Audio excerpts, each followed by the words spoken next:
어제 저희가 대장동 특혜 의혹으로 수감 중인 유동규 전 본부장이 극단적인 선택을 시도했다, 이 주장을 전해드렸었는데요. 마침 오늘 대장동 의혹 재판이 있었는데 유 전 본부장이 불출석했습니다. 영상부터 보겠습니다.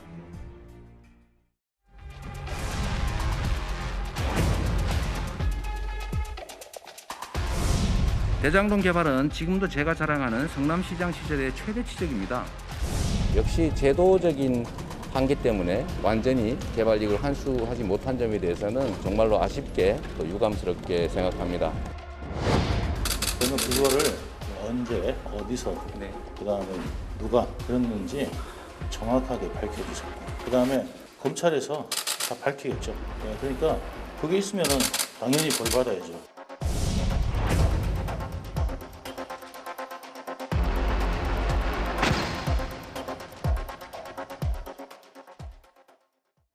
저 마지막 자막 그대로예요. 오늘 유동규 전 본부장이 재판에 안 나왔는데 건강상의 문제라고 했는데 구체적인 설명은 없었던 것 같습니다. 이것도 좀 이례적인 얘기죠?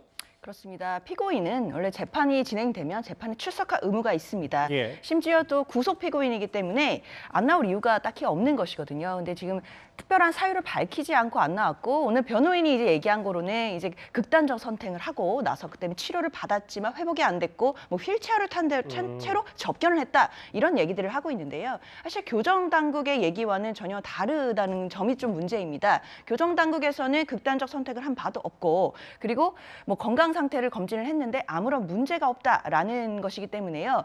지금 보도되는 것에 따르면 사실 유동규 전 본부장에 대한 구속 기간이 사실 며칠 전에 만료가 될 뻔했었는데요. 다시 구속영장이 발부가 되면서 그 구속 기간 맞아요. 자체가 좀 길어졌습니다. 사실 그 부분에 대해서 좀 불만을 품고 어떤 좀 시위나 소요를 부리는 것은 아닌지라는 생각은 좀 들긴 합니다. 유동규 전 본부장 주장은 이렇습니다.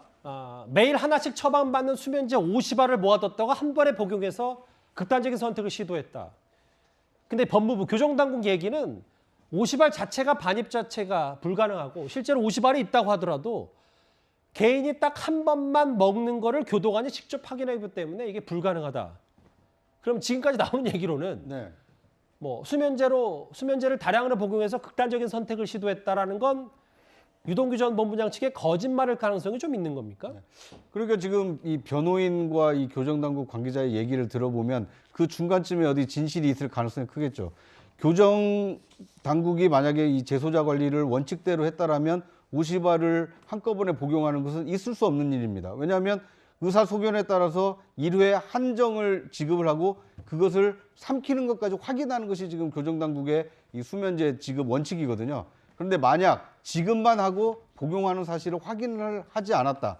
그래서 유동규 씨가 50일 동안 매일 지급되는 수면제를 모아뒀다가 한꺼번에 먹었다. 이것이 사실이라면 이 교정당국이 재소자 관리를 제대로 하지 못했다. 이런 책임에서 자유로울 수 없는 것이고요. 만약에 철저하게 확인했다라면 이 변호인의 주장이 이 사실에 부합하지 않을 가능성이 있어 보입니다. 예.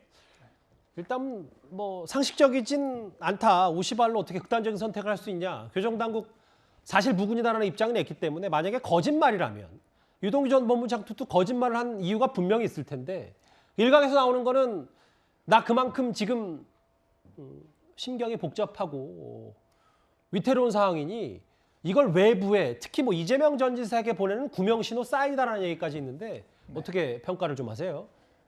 네, 이게 유동규 씨의 말이 진실이 됐건 거짓이 됐건 하나 확실하게 우리가 알 수 있는 것이 있습니다. 지금 상당히 절박한 심경에 놓여 있다는 거고 절박한 상황에 놓여 있다는 것이겠죠. 그래서 저는 이것을 이재명 전 지사에 대한 구호로 보는 게 그래도 타당하다라고 생각을 하는데, 지금 이재명 전 지사 자체도 상황이 굉장히 급박하게 돌아가고 있습니다. 민주당이 이렇게까지 격렬하게 검수완박 강행 처리를 시도하는 것도, 그리고 또한 이재명 전 지사가 분당에 출마해서 불체포 특권을 얻으려고 한다라고 하는 말이 나오는 것도 이재명 전 지사 자체가 굉장히 불안정한 지위에 놓여 있다라는 그런 증거거든요. 하물며 지금 구속되어 있는 유동규 씨는 또 얼마나 그런 절박한 상황이겠습니까? 그래서 이런 것들, 이런 전반적인 상황을 보여주기 위한 하나의 몸부림으로 저는 이해할 수 있을 것 같습니다.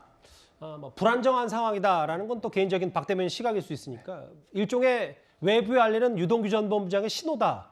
짧게 논평을 해주신다면 장 변호사님 어떻게 보시겠습니까? 저는 너무 나간 해석 같긴 합니다. 왜냐하면 정말 뭐 윗선이나 뭐 본인이 뭐 어떤 신호를 보내고자 한다면 이런 식으로 요란하게 또는 이제 교정 당국과의 또 진실 공방까지 또 벌이면서 신호를 보낼 것 같지는 않거든요. 그렇다면 또 은밀하게 뭐 변호인을 통해서 할 수 있는 방법도 있는데 굳이 저렇게 할 필요는 없을 것 같고, 제가 생각했을 때는 구속영장이 다시 발부돼서 구속 기간이 연장된 부분에 대해서 좀 불만을 표시하고 있는 것 아닌가라는 생각이 듭니다.